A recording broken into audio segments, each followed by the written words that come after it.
ঢাকার মিটফোর্ডে ব্যবসায়ী সোহাগ হত্যার ঘটনায় শোকের ছায়া নেমে এসেছে জন্মস্থান বরগুনায়। থামছে না স্বজনদের আহাজারি।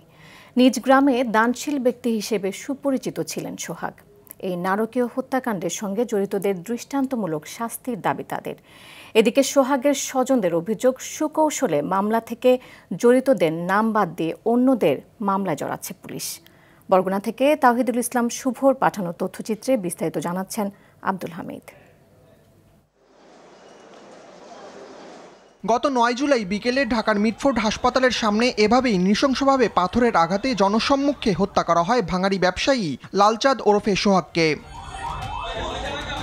পরিবারের দাবি, প্রতি মাসে 2 লাখ টাকা চাঁদা দাবিকে কেন্দ্র করে অভিযুক্তদের সঙ্গে দ্বন্দ্বের শুরু হয় তার, যারা অনেকেই ছিল সোহাগের পূর্ব পরিচিত। চাঁদা দিতে রাজি না হয় ব্যবসা প্রতিষ্ঠানে তালা দেয় হত্যাকারীরা।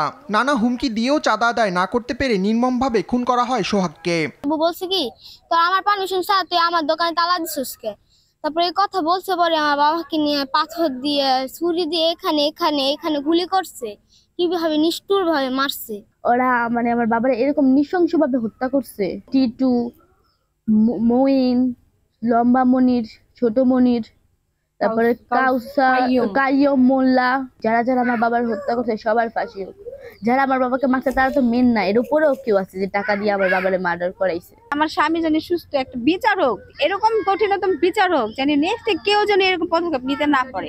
100 বার ভাবে যে একটা মানুষে কষ্ট দিলে, একটা ফ্যামিলি, একটা সন্তানের বাবা হারা, একটা স্বামী, নারীর স্বামী ছাড়া কতটা যে কষ্ট হয় তারা যেন বুঝতে পারে। সোহাগের বাড়ি বরগুনা সদর উপজেলার ঢোলোয়া ইউনিয়নের ইসলামপুর গ্রামে। সেখানে সজ্জন ও দানশীল হিসেবেই পরিচিতি ছিল তার।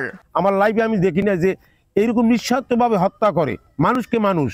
এলাকার যে সামাজিক যে কর্মকাণ্ড বা সোশ্যাল যে কাজগুলো হয় সেখানে সে সবসময় দান সদকা এগুলো করে থাকে। এদিকে এই ঘটনায় দায়ের করা মামলা নিয়ে পুলিশের বিরুদ্ধে কারসাজির অভিযোগ উঠেছে।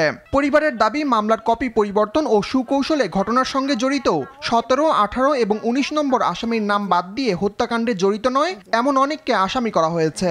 প্রচুর হুমকি দামকি আসছে এবং আমরা চাচ্ছি আমাদের ওইগুলো আমাদের ফিরিয়ে দেওয়া হোক। ওগুলো জিম্বি করা, ওগুলা জিম্বি করা এবং লক্ষ লক্ষ টাকা ওদের কাছে আমার মামার আছে। এরকম পারে যে আমার ভাইয়ের মতো আমাকেও গাইড করতে পারে, তার জন্য আমরা একটু গার্ড চাচ্ছি আর সঠিক বিচার চাচ্ছি। আমি ওদের ফাঁসি চাই, ফাঁসি সবাই চাই, আমি একা চাই না। বাড়ির পারিবারিক কবরস্থানে শেষ নিদ্রায় শায়িত হয়েছেন সোহাগ। দ্রুত এই নারকীয় হত্যাকাণ্ডের বিচার চান স্থানীয়রা। আব্দুল হামিদ, RTV।